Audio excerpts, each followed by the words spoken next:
Good afternoon, everyone. Sorry for the delay this afternoon, but I had 2 bills in Tripoli that I just had to do myself, so can't be 2 places at once, and here I am.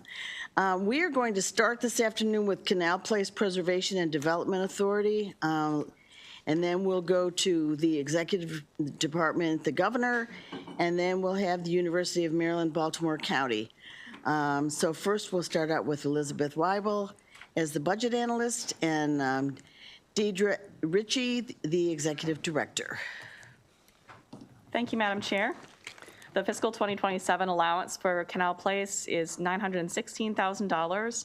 This is a decrease of $300,000 from the prior year, primarily due to one-time reimbursable funding in fiscal 2026 for an engineering and planning contract related to the planned River Park project.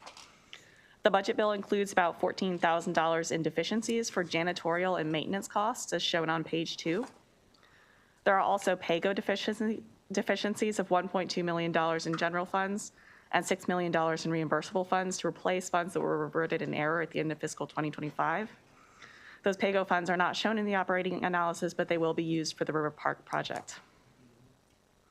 Exhibit 1 on page 3 has a breakdown of the 2027 allowance. 4 full-time personnel make up about half of the cost.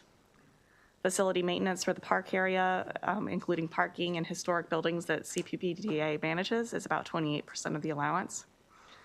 The rent and parking charges for those facilities also bring in some revenue for the agency, making its budget a little more than 2/3 special funds. The agency also receives $25,000 annually to distribute to grantees in the passages of the Western Potomac Heritage Area. The key observations begin on page 5. The big news is that the River Park project has been added to the CIP. There's funding for removing an old dam and sediment buildup planned to begin in fiscal 2031.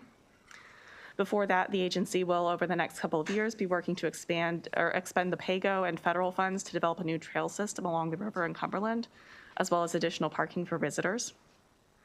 The agency is also seeking federal funding to start testing the sediment that has built up behind the dam to see if it has industrial contaminants or anything else built up and what kind of remediation may be needed before the dam is taken out. But the eventual plan is to have a really nice park system of trails with boating access points, whitewater features, and a lot of recreational opportunities on the waterfront.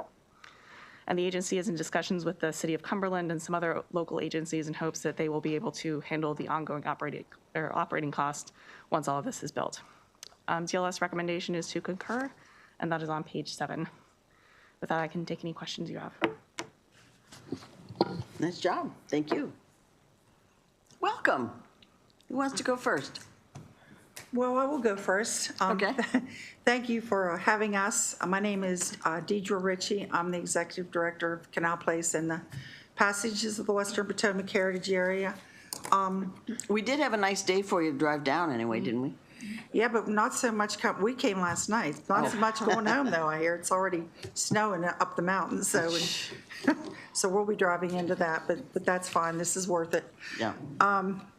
Thank you to Elizabeth for doing a great budget analysis, and we concur with what she says. I am here right now just to talk briefly. The River Park at Canal Place is a top priority project for us. Again, it's a partnership between the state of Maryland, the city of Cumberland, and Allegheny County, and it's, again, top priority. It's got so many benefits. It's going to bring in over $40 million in state and local tax revenue. I'm anxious for it to get done so I can get up and see it. I'm anxious for you to come up and get in the inner tube and float down our river. Absolutely, I can do it. It's got a lot of environmental impacts, positive impacts, quality of life, of course, for citizens of Allegheny County. And we're really making progress with it. And as you know, it's a $30 million project, and we so far have acquired, well, $1.25 million came from the state of Maryland capital budget. Thank you very much. And then we've raised like $9 million in funds, because that's what we're really trying to do. We're trying not to ask for state money, but we're moving really fast. And by this time next year, we're going to be starting construction of the trails. And we do have the money for the sediment testing right now. We just received a $500,000 federal earmark, thanks to Senator Van Hollen and Senator also Brooks and Congressman Delaney. Certainly appreciate that. And we're waiting on an ARC approval. We're pretty sure we got that. That's a total of like $700,000, and then the county, city, and the state through the heritage area have put in another $300,000 match. So we've got $1.5 million to start that sediment testing. And we're hoping to complete that by the end of this year, December of 2026. And then we're ready to start the dam removal. And we're hoping that somebody will, fund us to at least start that engineering and design, because we don't want to sit idle for 3 or 4 more years. I mean, I get it, times are tough. We're trying to find all kinds of grants. You're on a roll right now. You got to I keep know, going. and I mean, to sit there and, let it sit idle. Again, we've applied for so many grants, but because, for the dam removal and trying to work with DNR and everybody we can, we don't have the right fish species to, really qualify priority-wise for a lot of the federal grants. And it's not a dam safety issue. I mean, it's not part of the flood control, so we're trying everything in our power to take that dam out. So I hope you all will. Well, I can vouch for the fact that it is beautiful up there, and anybody that does get up there always talks about how wonderful it is, so. Well, it is, and for this to be located right, in the heart of Cumberland, and it'll open up 30 miles of North Branch Water Trail. So very excited about that. And then the second thing I wanted to talk about is the expansion of the passages of the Western Potomac Heritage Area. Right now, we're 1.67 square miles. We're going to expand all into Allegheny County, so it'll be over 300 and some square miles. Also, economic impact there will be wonderful, to say nothing of being able to tell our heritage stories, throughout Allegheny County, and provide funding for areas that, really need it but have never had the opportunity. So we're doing a lot. We're not just, we run not a state sleeping through it, that's for sure. Yeah, we're running a state agency in the heritage area, and we're very proud of it, and we're very fiscally responsible. As you see, we kind of run on Absolutely. a shoestring budget. So I appreciate your time, and I appreciate all you do, and I hope you support our budget. Thank you, and I look forward to coming up to visit. Good. And I forgot, I didn't even mention, that this is Kim Folk, our marketing person. For moral support. Yes. Good, thank you. Okay, thank you very much. Thank you. Senator Bailey, any comments? You all good? Okay, thank you. Thank you.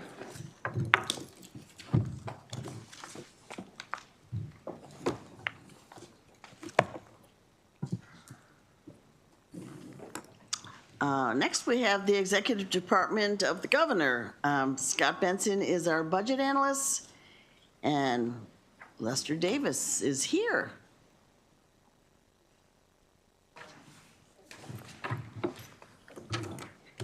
Go ahead.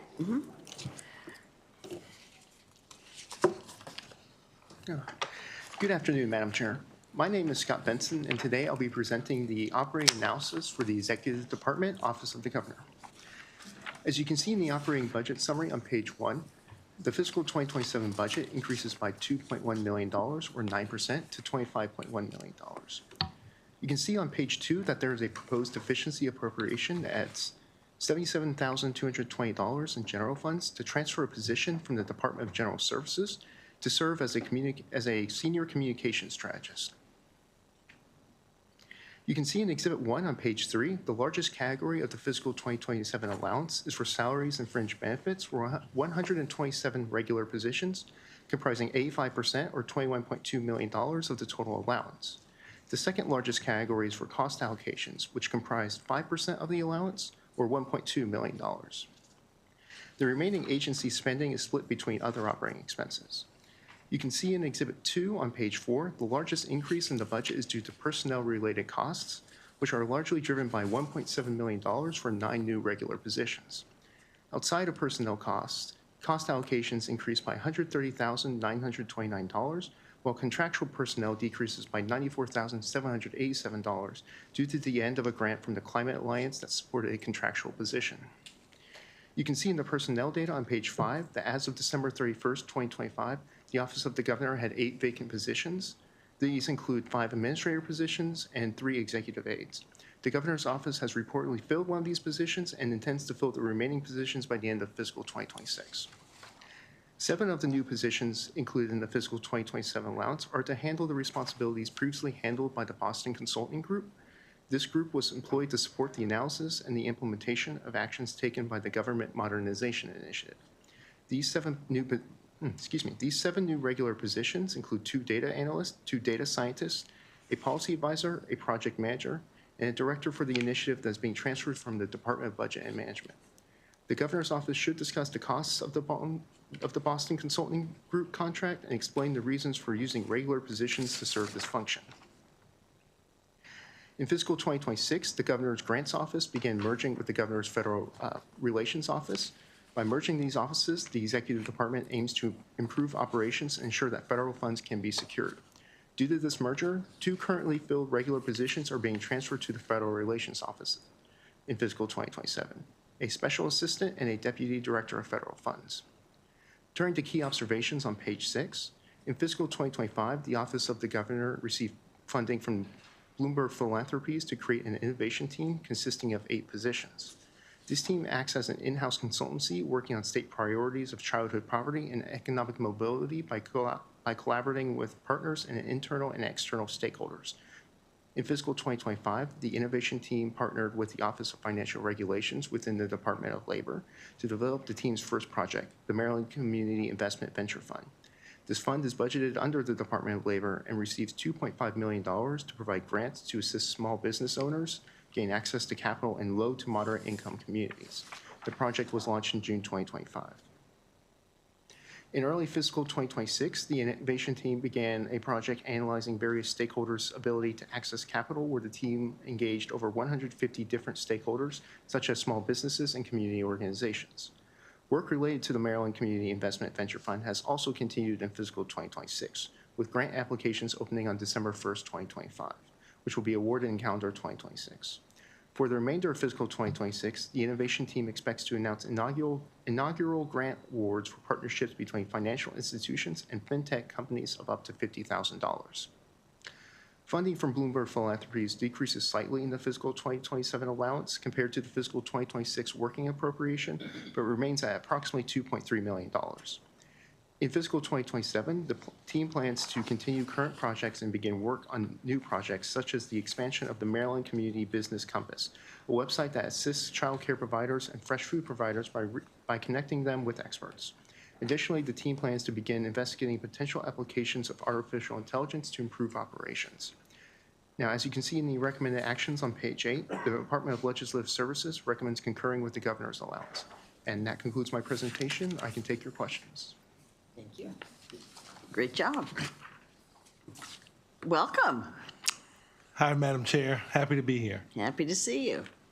Go right ahead.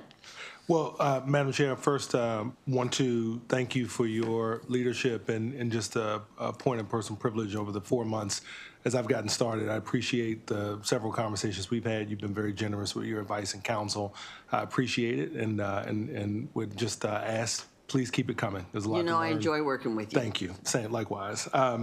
My name is Lester Davis, Chief of Staff to the Governor, and to my right is with me is Mona Villada, who is Director of Financial Administration in the Governor's Office. She's been a valuable partner and an asset in helping us get going.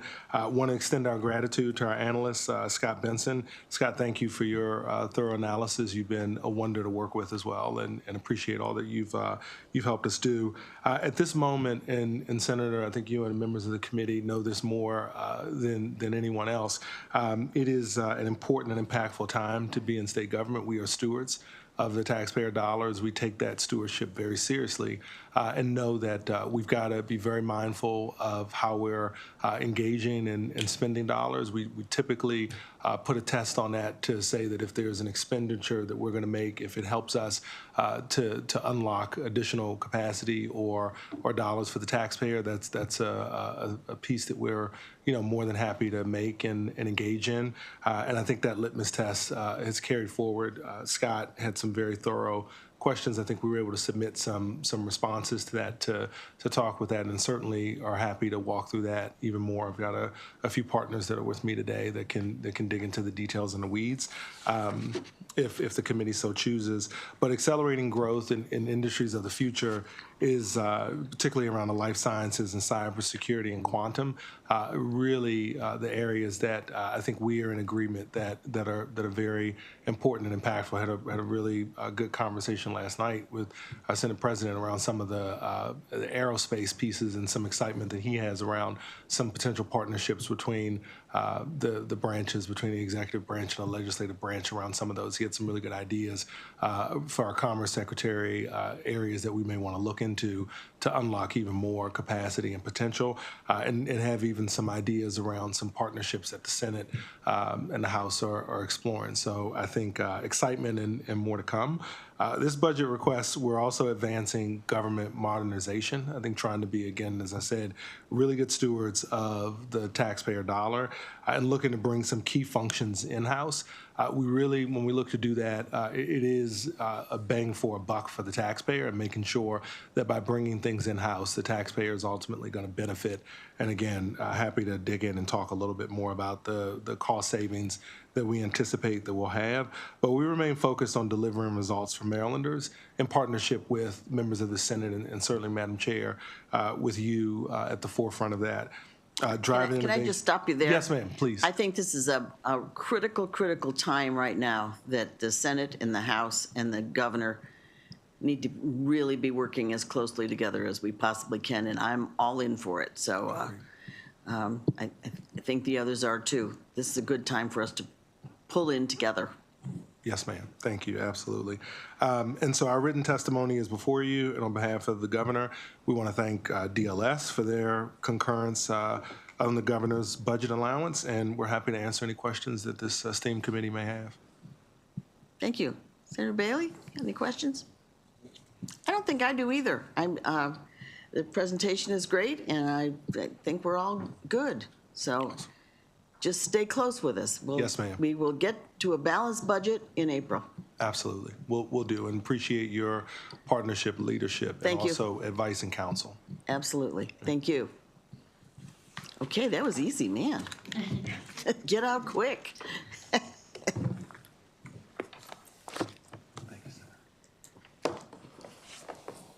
Okay, we have the University of Maryland, Baltimore County. And we have Sarah Baker is the budget analyst, and Dr. Shears Ashby, oh, there you, I didn't even see you come in. President, happy to see you again today. Good to see you. Thank you. Okay, thank you, Madam Chair. I'm going to start with Exhibit 1 on page 5, which shows trends in first-time applications. And after dropping during the pandemic, applications have grown 35.5%, reaching a high of almost 15,000 in fall 25, resulting in UMBC's largest incoming class of 2,326 students. Exhibit 2 on page 6 shows trends in fall undergraduate enrollment, which grew for a second year, increasing 2.1% by 222 students, with continuing students accounting for almost 70% of this increase. And this is the largest increase in continuing students since fall 2020. The number of first-time students grew by 14% in 24, but then you see it slightly decline in 25. The increase reflects UMBC's reinstating its financial optimization strategy due to the availability of additional need-based aid funds, and the decline is due to adjusting the cohort size to ensure resources are available to ensure student success. Exhibit 3 on page 7 shows the trend in enrollment of international students, which grew over 137% between fall 2020 and 23 to over 25,000 students. This was due to a 275% increase in enrollments in UMBC's master programs, and that was driven by a strong global demand, available capacity, and strategic partnerships that created a strong pipeline of international students. And as you see, enrollments in the master's program has since declined by 60.5% to 679 students, reflecting UMBC's deliberate approach to managing growth to ensure capacity and that student supports are available to ensure successful outcomes. Turning to Exhibit 4 on page 8 in retention rates. After increasing to its highest rate of 87% with the 2020 cohort, the second-year rate declined to 80% with the 22 cohort. And you can see a similar trend in the third-year rate, in which also reached a high with the 2020 cohort of 72% and then declined to 66% with the 22 cohort. And these declines reflect the impact the pandemic had on students returning to campus. While the rates have since increased with the 24 and 25 cohorts, it's still below that of the pre-pandemic cohort. Exhibit 5 on page 9 shows the 6-year graduation rates, and overall, the rate started declining with the 2018 cohorts and dropped to its lowest level with the 2020 cohorts, which was the first cohort to be impacted by the pandemic. Exhibit 6 on page 10 shows spending on institutional aid, which, as you know, is a key factor in improving student success. Overall spending increased $10.5 million between 2020 and 25 to $40.7 million. Spending on need-based aid during this time period increased $3.2 million compared to scholarships, which grew by $7 million. In 25, spending on need-based aid accounted for 24.2% of institutional aid. As shown on Exhibit 7 on page 11, students receiving aid graduate at a higher rate than those who don't. I would note that transfer students graduated at a higher rate than full-time students, and the graduation rate of full-time students who did not receive aid fell from 45% with the 2017 cohort to 30% with the 2019 cohort, although it did rebound to 37% with the following cohort. We asked the president to comment on the low graduation rate of full-time students who did not receive financial aid, who seemed to be more adversely affected than community college transfers who did not receive aid, and factors contributing to the higher graduation rates of community college transfers and efforts being taken to improve student success. So the decline in enrollment over the years, along with the impact of COVID, can be seen on the number of degrees awarded shown on Exhibit 8 on page 12. And while, which declined by 411 degrees between 2022 and 2024, of which 162 was related to a decline in the number of STEM degrees. However, the number of degrees increased in 25 by 95, with 64 of those degrees awarded in the STEM area. Discussion on budget starts on page 13.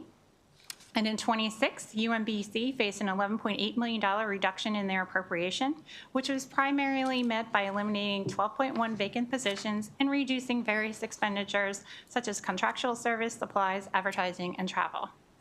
Turning to the cancellation of federal awards, as shown on Exhibit 9 on page 14, as of November, 44 awards had been canceled, resulting in a loss of $21.1 million. Of which 10 awards are canceled by the National Institute of Health accounted for $9.2 million of this loss. We asked the president to comment on the impact of canceled federal grants, stop work orders, new compliance regulations, and the pace of awarding of new grants and contracts. Moving on to Exhibit 10 on page 15, which shows expenditures of unrestricted funds and program areas between 25 and 26.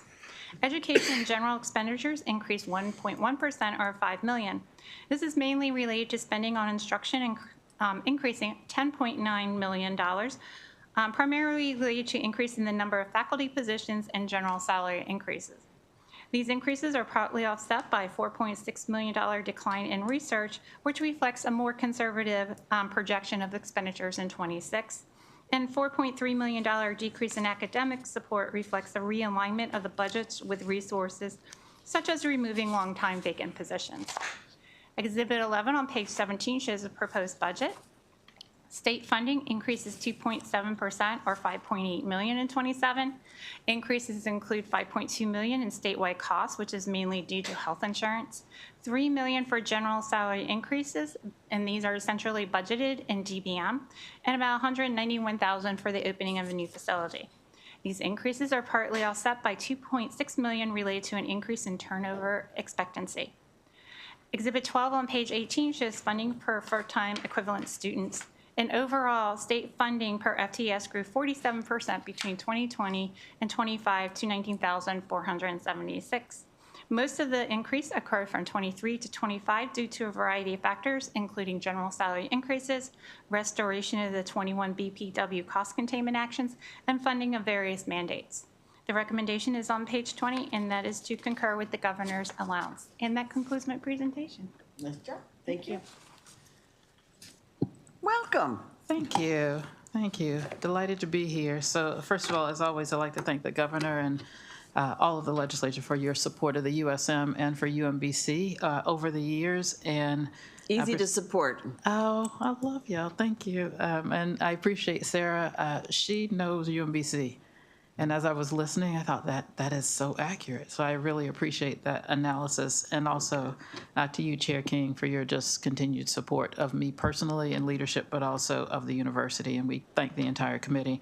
I'll speak just quickly to the two questions that were raised. The first is around the low graduation rate for full-time students who did not receive institutional aid, and particularly looking at that low of 30% in the 2019 cohort, which means they graduated, the 6-year graduation rate is the group that graduated by at least 2025. We believe there are a couple of things that are happening there, which is why we're putting our focus on two areas. One is student success, and the other is in the financial aid piece. So the reason we believe that, let me say a little bit about those students first. Students who receive no aid are traditionally the students who have too much personal family support to receive the lowest, the Pell Grant. And then they are also the students who can't write the check. So there are just above poverty, middle-class students. They're in that, every university I've ever been in, this has been the group where you have to pay close attention. They're also the students who may not receive merit aid, but they're still strong students. So they're kind of the middle of everything. And so I appreciate Sarah's analysis. So I believe that's who they are. And then when I think about the year that they came into UMBC in 2019, there are students whose families were probably also hit in the COVID era of loss of jobs and just the economics of that. So two things that we'll say is that we believe that, first of all, we're so proud of our community college students. They do extraordinarily well at UMBC. They graduate, as you see, at a rate that's a little bit faster and higher than our first-time, first-year students. But the reason we believe they do better when they have no aid is because they've already had 2 years of solid college experience. And what we know is Successful, correct, yes. Success. I was thinking that as I was reading it. that- 100%. We know, and the data shows this not just for UMBC, but nationally, if community college students complete their degree and then transfer in, they are highly likely to be very successful. They're hungry to keep going. They are hungry to keep going. So despite the fact that they may be in this kind of middle class or not be able to get aid, they are more prepared. They've had more experience. And I think the combination of the first year with the financial burden of probably having to have jobs and try to support themselves has made this group more vulnerable. So I've been asked to speak to what are we doing, basically to address that. And so a few things I'll just point to. One is that we spent a year ago being analyzed by the National Institute of Student Success, which is out of Georgia State. They do great work at looking at the systemic barriers to student success. So it's not about what's wrong with a student. There's nothing wrong with our students. No. It is about what do we Is need to that do. results of that written somewhere? I'd love to read something like that. Yes, we'll definitely share You that. do that. They have done this with various universities around the country, and when they analyze your university and tell you the things that you can do, literally without changing anything that the students do, you can change their graduation rates by just the systemic factors that you change. And you and I have talked about this many times as far as scholarship money goes. I Yes. always think about where I can spend that scholarship money that I get in the very best place and Yes, this is and one. how it can stretch to as many kids as it possibly can. But so, yeah, I'm interested in all that. Yeah, so the factors for UMBC, and you're spot on, the factors for UMBC are enhancing our academic advising for this group of students, which we do a really great job of student success, but we know we need to focus on these students in a different way. Our student communications, they just are bombarded by all versions of communication, and we know that we need to be really clear with them in that communicating. Also, using our academic progress data to really intervene sooner when they get into trouble than later. And then the fourth one fits with what you were saying, really advancing how we help them with financial wellness, period. So We are also looking at how we can increase our on-campus employment and our internships for these students so that they don't have to work in a job that's not related to their academic progress or to their academic I areas think of that's interest. probably one of the biggest turnoffs to a student. Yes, yes. Yeah. So having them work in their discipline or, with faculty who are, that's a beautiful way to make sure that the work doesn't take away from their progress. Right. And then I'd also say just from that scholarship space, we're going to focus in our next philanthropic, I hate to call it a campaign, but our next philanthropic areas, our next philanthropic efforts will be focused on this group of students. You would think often that you're focused on the lowest need or the highest need students. They're actually covered in a greater way than this group of students that's just above the poverty line and they're middle class. can't get the help. They Yeah. can't get the help. Right, And right. so FAFSA assumes that they can do more family contribution than they actually can, and they can't.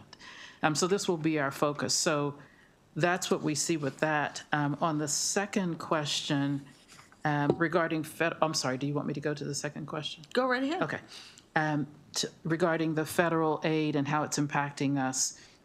So we've done really well. So for those of you, I think everybody knows we became a Research One institution just before I arrived in 2022. And at that point, when I came in the door, we were bringing in about $82 million of research funds. In 2024, fiscal year 2024, that number had almost doubled to $150 million. And last year, 2025, we were at $185 million. Wow. So what we lost was about approximately netting about $14 million. And when you think about that over time, it ends up being somewhere between $3 and $5 million per year for the next 2 to 3 years. So on 150 to 85 million, it's about a 4% hit for us annually. For the faculty and students who were directly impacted, that they feel that. What we determined to do for the grants that were cut from us, and we had about a little over 40 terminations, about 9 were returned to us. We made sure that if the students were being supported on those grants, that we kept them whole so they could stay enrolled. And then many of those were returned to us. So that's where we are now, and I'm happy to answer any other questions. Well, it is just one of the greatest places to be, so Thank you. We very think so. good, very good. We think so. I don't have any extra comments. Senator Bailey, do you? Well, thank you, Madam Chair. I would just like to share with you one of the things that transpired, in the last, I guess it was about a year ago, right? Whether or not you know this, we had President and her team came down to Southern Maryland, and we visited USM-SM, but we also visited the base. Oh, great. And one of the things that we saw, we did some analysis with the base, and we found out that, there's thousands and thousands of people that go onto the base to very highly qualified jobs every day. And ironically, on the base, there's one university that has more graduates than any other university, and it's UMBC. Has the most graduates that work on Patuxent Naval Air Station. And at that time, they didn't even target it. Yeah. Right? It wasn't somewhere that they targeted, but yet in the defense world, that is where a tremendous amount of their graduates are ended up. So we immediately had a great conversation about that. And we have been working with USM-SM to go back and take a look at some of the issues. And we appreciate the relationship. Oh my gosh, we yes. appreciate it. And I just wanted to point out what a great job she and her team are doing, not to mention the fact that with her educational background, when we walked through USM-SM, there's a lot of machines. There's a lot of things that, as I walked through, I didn't even know what they did. And she pointed those out quite handedly, that, oh my goodness, look at this. So it was a good experience. Well, Thank we you. just need to clone you and send you several places. You are very kind. You are very kind. We deeply appreciate you all support, and that was a We phenomenal appreciate trip. you too. Thank you. Thank you. Okay, thank you very much. Enjoy the rest of your afternoon. Thank you. Okay, that does it for today, folks.